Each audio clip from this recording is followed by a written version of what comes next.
Good morning po sa bawat isa sa atin, lalong-lalo na po sa mga kasama natin ngayon online.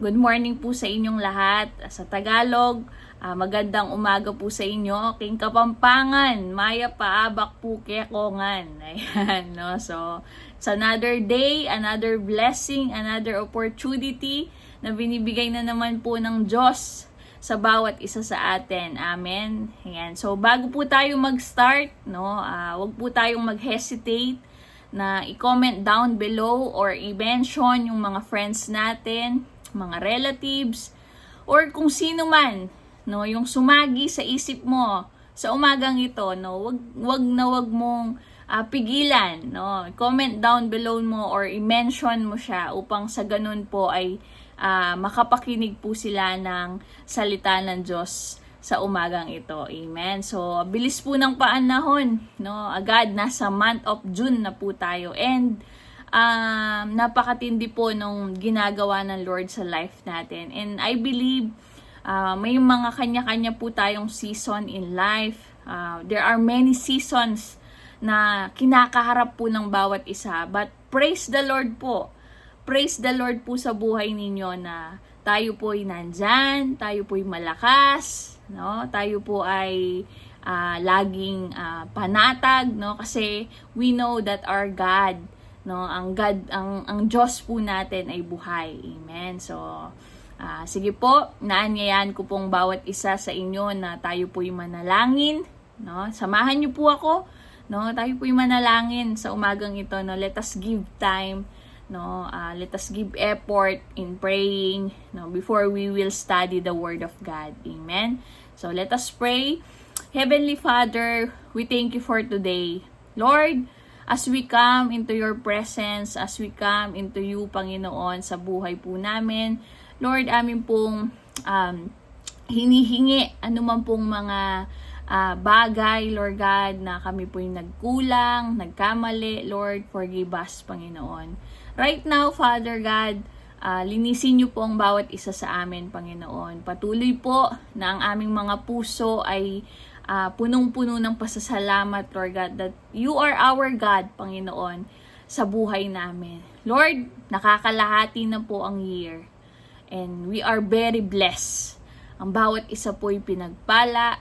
Kahit anumang season ang ikinakaharap namin, still God, you are our God, Panginoon, na nagpo-provide ng lahat sa buhay namin, Panginoon. Salamat po, Lord. Salamat sa morning na to. Salamat sa opportunity na to. Salamat sa paggising mo sa amin. Na may kalakasan, na may kagalakan sa aming mga puso, na makaengkwentro ka sa umagang ito, Lord God. Lord, buksan mo ang aming mga puso, kaisipan, Lord, for us, na mag-penetrate po ang word nyo po sa buhay namin. Hindi po ito manakaw ng kaaway, kundi ito manatili po at magbunga at magkaroon po kami ng mga great revelation sa buhay namin, O God. Maraming salamat po. Holy Spirit, yakapin mo kami. Ramdam po namin ang presensya mo sa umagang ito. Lord, katagpuin mo ang bawat na nasa online, Panginoon. Lord, katagpuin mo ang bawat, Lord God, hallelujah, na padaan man sa aming live streaming, katagpuin niyo po sila in the mighty name of Jesus, oh God. Salamat po. In this we ask and pray, in Jesus' name, Amen, Amen, Amen. Ayan, so again, blessed morning po sa bawat isa sa inyo. Ayan, so ang isi-share ko po ngayon is very short, no. Ayan, very short, tapos napahaba, no, si Ate Maika. By the way, sa mga hindi po nakakakilala sa akin, no, so ako po si Ate Maika Salak, no. Ayan, sa mga hindi po nakakakilala pa or baka kilala nyo lang po ako, no, pero yun po, ako po si Ate Maika Salak. Amen. So, yun po.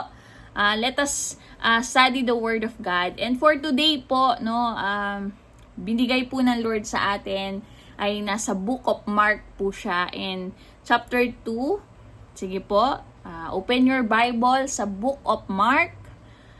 Marcos po sa Tagalog, no? Chapter 2, verses 13 to 17. Amen. So, ano po siya? isang passage po wherein patungkol po ito kay Jesus Christ. Ayan, amen. So, basahin ko po siya, no? Alam ko po, excited na po tayo. Kasi po, ako kanina pa po excited, no? Talagang, hindi ko alam, no? Yung pong joy talaga, no? Talaga yung joy po natin is nanggagaling po sa Lord, amen. So, basahin ko po siya. Sa verse 13, nasa Tagalog version po ako, no? Para mas lalo natin siyang maunawaan. Sabi po dito, muling pumunta si Jesus sa baybayin ng lawa ng Galilea. Sinundan siya roon ng napakaraming tao at sila'y kanyang tinuruan. So sa passage po na ito, no, naglalakbay po si Jesus Christ, no? At hindi po siya tumitigil mangaral, no, mag-share ng word. Sa verse 14, ang sabi po niya, habang naglalakad. Sige po, sabihin natin, habang naglalakad.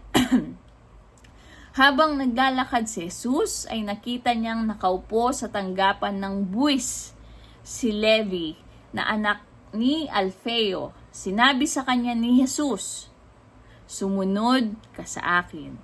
Sinabi po ni Jesus sa atin lahat ngayon, sumunod ka sa akin. Tumayo naman si Levi at sumunod nga sa kanya. By the way po, no, si Levi po, kung sa mga hindi po nakakaalam, no, si Levi po ang pangalan din po niya ay kilala po siya sa pangalang Matthew or si Mateo, no. Isa pong tax collector, no. Isa po silang naniningil ng buwis, no, nung unang panahon, nung panahon po nila. Amen. So, right now, sabi po niya, sumunod ka. Sinabi sa kanya ni Jesus, malinaw po, no? Malinaw po yung word of God. Sabi niya, sumunod ka sa akin. Amen. O yan, medyo I know, meron pong rene-reveal si Lord sa atin. Sa verse 15 po, sabi niya, nang si Jesus at ang kanyang mga alagad ay kumakain sa bahay ni Levi, which is si Matthew po, no? Kasalo nilang kumakain ang mga naniningil ng buwis at mga makasalanang sumunod sa kanya. So mga kasama po niyang si Jesus daw po, no, kasalo po niya, no, kasama niyang kumakain ang mga naniningil ng buwis, no, ang mga makasalanan. Amen. No? Then sabi po niya sa verse 16, nang makita ito ng ilang tagapagturo, nakita daw po sila ng mga tagapagturo, no, which is yung mga Pharisee nung unang panahon po, no. Sabi po dito ng kautusan, kabilang sa pangkat ng mga Pariseo. Tinanong nila ang kanyang mga alagad, bakit siya kumakain kasama ng mga maniningil ng buwis at mga makasalanan. So, tinanong po ng mga Pariseo, mga tagapagturo nung unang panahon. Sabi niya, bakit kasama si Jesus na kumakain, no? Or kasama ni Jesus ang mga yon, ang mga taong yon na kumakain. Sa verse 17 po, ito po yung exciting part or exciting verse. Sabi ni Jesus, narinig ito ni Jesus, kaya't siya'y sumagot, hindi nangangailangan ng manggagamot ang walang sakit, kundi ang may sakit. Naparito ako upang tawagin ang mga makasalanan, hindi ang mga matutuwid. Amen. So, this is the word of the Lord na binigay po niya sa umagang ito, and I hope binasa pa lang natin, no, nabusog na po tayo. And we know the story of Matthew, no. We know the story of Matthew, or kilala din po siya bilang Levi, na isa po siyang tax collector, no. Yung pong panahon na yun, no, yung mga tax collector, sila po yung isa sa mga makasalanan, no. Then may calling po, no, si Matthew, no, na kung titingnan natin yung sinabi po dito, sabi niya, sumunod ka sa akin. Amen.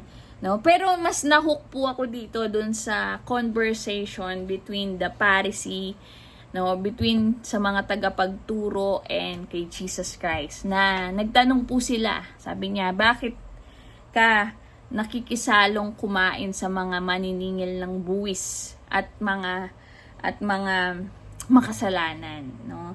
Very siguro sa mga nakakabasa po na ng Bible or yung kabisado na yung mga part or mga stories in Bible, no? Alam na po natin to. But today is reminding us, no, na si Jesus Christ naging model po nung panahon na yon upang siya po'y tularan natin. Amen. Kasi sabi nga 'di ba, Christ-likeness, no? Yung magkaroon tayo ng Christ-likeness, yung image of God, no, yung talagang manahan po sa ating mga sarili, no.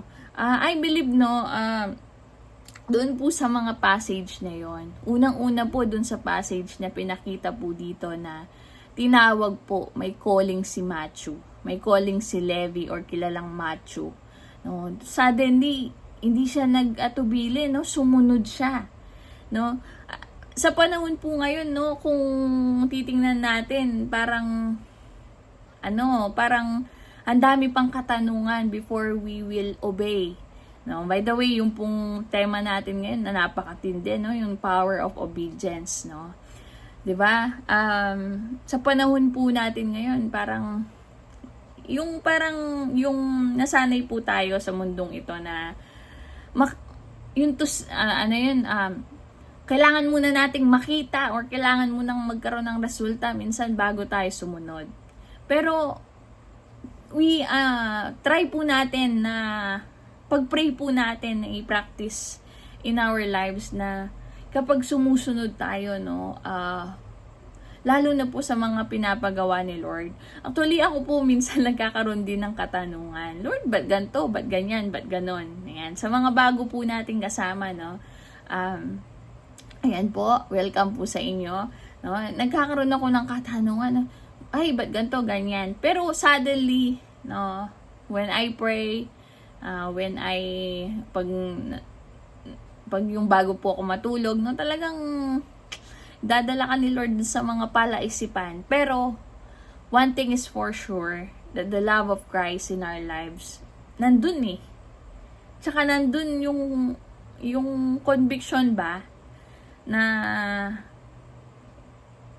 talagang hindi mo ma-express, no. Ayan po sa mga kasama po natin dyan, no, yung talagang pag tinawag ka ni Lord, hindi mo ma-express sa sarili mo eh. Hindi mo ma-express kahit hindi maintindihan ng mga iba, no, yung mga ginagawa, no, kasi parang parang hindi po normal yung mga ginagawa natin. Pero still, we believe yung ginagawa po natin to, no, lalo-lalo na po, no, yung dito, sabi nga ni Lord, no, hindi kailangan ng manggagamot ang walang sakit, kundi ang may sakit. I believe kaya tinawag po si Matthew nung time na yon is para maging modelo siya sa mga tax collector, sa mga makasalanan, no, that time. Kaya in-explain po ni Lord na naparito ako upang tawagin ang mga makasalanan, hindi ang mga matutuwid. Amen. So, very important thing po talaga. Important. No? Yung tibok po talaga ng puso ng Diyos, yung mga tao eh. Ayaw po niya talaga tayong mapahamak. Ayaw po niya talaga tayong mahiwalay dun sa plano na inihanda niya po sa atin. Amen. So, nakita ko po dito sa passage nito, no, pag meron ka talagang calling meron po talagang calling ang bawat isa sa atin. And yung calling natin is for us to be a model. Kasi dito nagtaka yung mga Pariseo, ba't ka nakikisama sa mga makasalanan? Ba't ka nakikisama sa mga Pariseo? No, sometimes in our lives ganun po eh. No, because once you receive Jesus Christ in your life, na-set apart ka na eh. Alam mo na kasi kung ano ang tama at ang mali. Amen? Pero nung nasa dati po tayong buhay, hindi natin alam ang tama at mali. Amen? Alam lang natin, mali. Ngayon po, no, alam po natin yung tama at ang mali. Amen? So, may calling po tayo na maging modelo sa mundong ito, no? Hindi po maging model. Bonus na lang po yun. Lalo na talagang gusto po ni Lord na magkaroon tayo ng Christ-likeness, model ba? No, yung talagang, kaya siya naging, sabi ko, antindi nung passage din na yon, kasi lagi ko din po ito nababasa, pero naging iba po yung impact niya sa akin this time, na yung pagtawag niya kay Matthew, tsaka yung pagsalo niya sa mga kasama ni Matthew, yung mga makakasalanan din, no? Ang laki pong nun, impact, no? Amen. So sana po, no, nawa tayo po maging ganon. Let us be a role model sa bawat isa, no? I am not a perfect, no? Ako po nagsasalita ngayon. Hindi ko po sinasabi na perpekto ako, wala po akong pagkakamali or flaws, no? Pero we will try, no? I-try po natin, sikapin natin na talagang wag na pong piliin yung mali, kundi yung palaging tama na lang. And we love the sinners, no? We do not condemn them, no? But we love them, no? Kahit din po ako, isa din pong makasalanan. And hindi po ako excuse doon, no? Hindi po ako exempted doon, no? Kundi si Jesus lang po talaga ang perpekto dito. Amen? Pero sabi nga, kung si Jesus nga, 'di ba, pinakisamahan po niya. So let us be a role model, no, to other people, sa ating mga kapatid, sa ating pamilya. Let us be a role model, no? Yung talaga,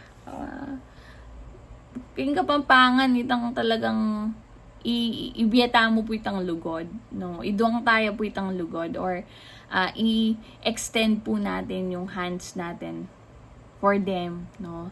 And we believe na kapag na-feel nila yung love of God in their lives, no, they will see, no? Ang ganda po kasi nun, no, na makita po ng mga iba na yung buhay natin, no, nakikita nila yung buhay natin, nakikita nila kung paano gumalaw po ang Diyos sa buhay natin. And I believe, no, tayo po lahat ay ganon. And yan, sa mga, lalo na po sa ating mga bagong kasama, yan, no, yung pong ating calling, no, hindi po tayo basta-basta, no, may calling po ang bawat isa sa atin. Amen. So let us not forget, no, na maging role model, kagaya po yung ginawa ni Jesus Christ in this passage.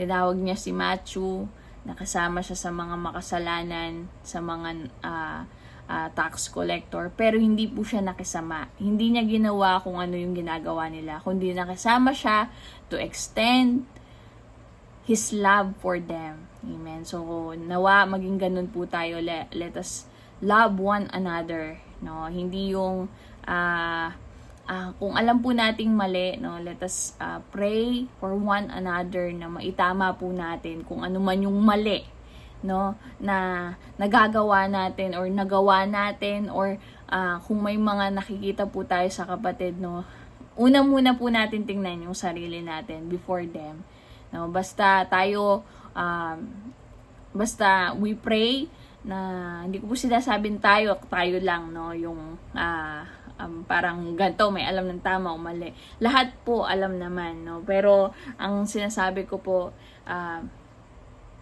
panalangin natin na talagang ma-extend po natin yung love natin for them, because Jesus Christ extend His love for them, no.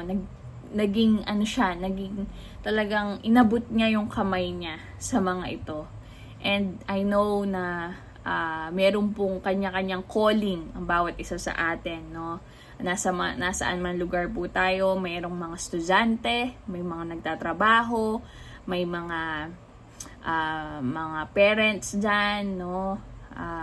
May mga nasa ibang bansa, no, may mga dito sa Pilipinas nagbi-business, no. Sabi po ni Lord kay Matthew, sumunod ka sa akin. Tumayo naman si Levi at sumunod nga sa kanya.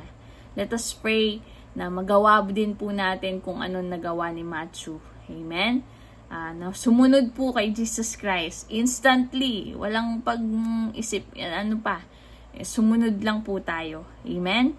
So, maging pure lang po tayo, maging totoo lang po tayo sa ating mga sarili. Let us be pure, let us be true.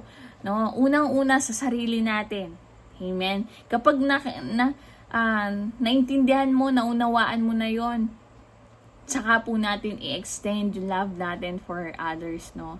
Hindi po, naniniwala po ako, hindi po mahirap na i-extend yung love natin sa ibang tao because we understand kung ano po yung ginawa ni Jesus Christ sa buhay natin. And only Jesus can save us. Amen? Yun po yung isang totoo na talagang pinaniniwalaan natin that Jesus Christ save us, no, from our sins, from death, no, sinave niya po tayo. Amen. So, yun po, no, kailangan po tayo ng mundo ngayon and kailangan po tayo ng mga ibang tao. Kailangan po natin ang bawat isa. Amen. Kailangan po natin na yung liwanag, bitbitin po natin. Upang sa ganon, lahat po ng madaanan nating dilim or madilim, ito po ay liliwanag. Amen? Kasi marami na pong nangyayari sa mundong ito. No? Huwag na po tayong makisama or makisali doon. Kundi bitbitin po natin yung ilaw, extend po natin yung hands natin, and let us do our part kung paano po kumilos si Lord nung time na yon.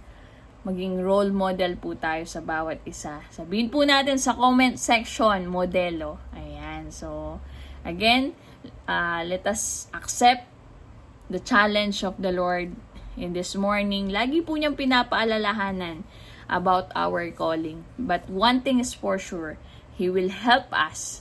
He will strengthen us. No? Siya po ang magiging kalasag natin, kalakasan natin in this journey of our lives. Amen? Anumang season natin, season mo man na umiiyak ka ngayon, season mo man na hirapan ka ngayon, season mo man na masaya ka ngayon, season mo man na discourage ka ngayon, season mo man na namomoblema ka ngayon, tandaan po natin that our God will provide, and our God, nandyan po si Lord palagi sa buhay natin. Amen? So, yun po. I hope, I pray po na mas maunawaan po natin kung ano po yung mga sinasabi ng Lord sa atin in our daily devotions, in our daily meet, no, yung mga panonood po natin, no, pagbabasa natin, pakikisama, pakikipag-fellowship, na mas lalo pong maunawaan natin, no, kung gaano tayo kamahal ng Diyos, kaya tayo po'y dinadala niya sa ganitong sitwasyon ng ating mga buhay. Amen. So, to God be all the glory po.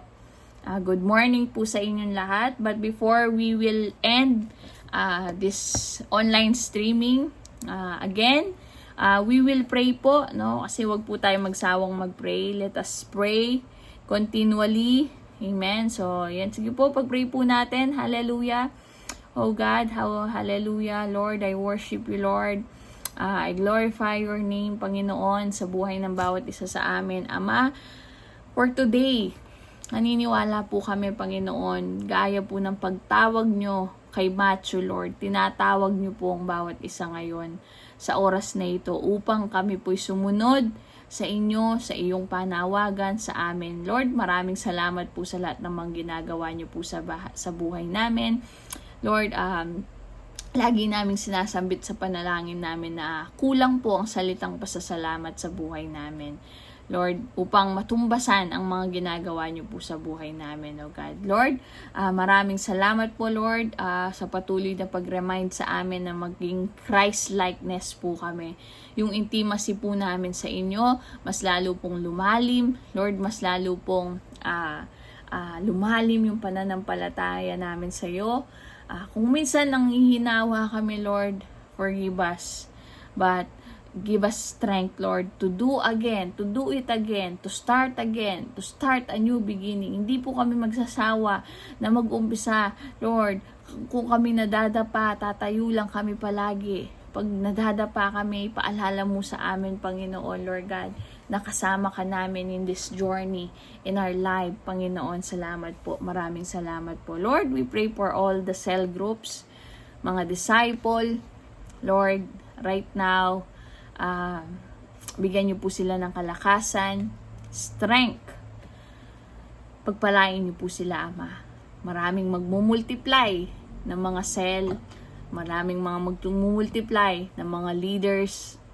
They will become a leaders of leaders in this church, oh God. Hallelujah, hallelujah. Lord, when it comes sa vision and equipping sa training po namin, we pray, Lord God, mas lalo pong tumindi, mas lalo po kaming magkaroon ng gigil, Lord God, lalo-lalo na po sa vision. Lord, magkaroon kami ng devoted sa aming pananalangin, sa aming pong fellowship, sa aming testimony, oh God. Hallelujah. Lord, we pray for all the, sa lahat ng mga may sakit, sa lahat ng mga nakakaranas ng mga diseases, mga cancer patients. Lord, we pray, daanan niyo po sila ng kagalingan sa oras na ito. Lahat po ng mga nasa online na merong kahilingan, dalangin right now. Lord, daanan mo sila, Panginoon, ng iyong kagalingan. In Jesus' name, oh God. Hallelujah, Lord. Lahat ng mga families, Lord God, na broken families, they will reconcile. They will mag-unite muling ang mga pamilyang durog, Panginoon, at magulo. In Jesus' name. Lord, lahat ng mga umihiling po na trabaho, they will receive a work, Lord God, na nagaling po sa inyo, Panginoon. Salamat po. We also pray, Lord, sa salvation po ng aming mga family, sa mga family namin, Lord, we will not stop in praying for them. We believe na in time, kasi nga po, may kanya-kanyang season ng bawat isa sa amin, Panginoon. Lord, lahat ng mga kapatiran po namin, mga kapatid namin na nasa ibang bansa, comfort them, oh God, hallelujah, kayo pong Ama. Manguna sa kanila on lahat ng mga young professionals, Lord, bless them. Makahanap po sila ng mga fit na work para sa kanila, Panginoon. Lord, yung mga youth, Lord, lalo po silang pagyamanin nila ang kanilang pag-aaral, Panginoon. Marami po salamat. And Lord, we also pray sa aming pong bansang Pilipinas. Salamat po sa bansang ito, Panginoon, na kung saan alam po namin, oh God, na ang bansang Pilipinas ay isa pong pinagpalang bansa, Panginoon. Maraming salamat po. Thank you, Lord. Alam po namin, inaayos mo, nakukumpuni ang mga sira-sira, Lord God, ang mga kaguluhan. Nag-unite muli. May mga tinatayo kang leaders, o God, na talaga pong magagamit upang maiayos ang bansang Pilipinas, Panginoon. Salamat po. Protect our nations, Lord God. Kung ano man pong balak ng kaaway sa aming bansa, sinusuway po namin yan in Jesus' name. Ano mang batas na hindi dapat, sinusuway po namin ito in Jesus' name, O God. Salamat po. Salamat po sa oras na ito, God, na makapakinig po, lumakas. At salamat po sa paalala na kami po'y isang role model, O God. Help us, Lord. Help us, O God. Help us to do your will. O God, ma-enjoy namin ang journey namin sa mundong ito, Panginoon. At maraming salamat po sa aming mga pastors, sa mga aming senior pastor, Lord. Bless them. Bless them. Bless them, Panginoon. Thank you, Lord. Right now, we will receive blessing after another blessing. In Jesus' name, O God. Salamat po. Safe and traveling mercy sa lahat po ng mga papunta sa trabaho, sa eskwelahan. Ingatan niyo po ang bawat isa, Panginoon. Salamat po, Lord God. Ito po'y aming dinadalangin na galing po sa aming mga puso at kaisipan, Panginoon. In Jesus' name, we pray, O God. Amen and amen. Ayan, so good morning po. A blessed morning po sa bawat isa. Ayan, so yung mga ating pong mga gawain, no, everyday, yung ating morning prayer, ayan. Yan po, no, huwag tayong magsawang mag-pray, no, huwag din po tayong magsawang mag-mention ng mga kakilala natin, and huwag din tayong magsawang i-share, no, yung ating pong live stream, na amen. And cell group po natin, kung wala pa tayong cell group, join po kayo. Ayan, sa mga bago po nating kasama, kung wala ka pa cell group, join ka lang. Ayan, so sa mga connect, huwag po kayong mahiyang mag-connect. No? Masaya po sa cell group. Amen. So, yun po. Every Saturday po ang ating crossover youth gig. Ayan po, 4 p.m. in the afternoon. Ating pong morning prayer on site every Saturday. No, 5:30 in the morning. Ayan po, sa mga kung free po tayo, no, punta po tayo dun sa church. Ang church po natin nasa Santa Lucia, Santa Ana, Pampanga. And yung pong Sunday service natin, no, yun po, 8:30 in the morning po every Sunday. And meron din po tayong live sa ating YouTube channel. Ayan, kung mapapansin nyo po, hindi po tayo wala pong live dito sa ating Facebook. Because yung ating pong live, no, sa ating pong YouTube channel, yung CRCSA TV, ayan po, paki-like and paki-follow and subscribe na din po natin. Amen. So, yun po. Have a blessed day po sa bawat isa. Ingat po kayo sa lahat ng mga papunta sa trabaho. Ingat po kayo sa lahat po ng mga kasama po natin ngayon. Ingat po kayo. And again, to God be all the glory. Shalom, shalom. God bless po everyone.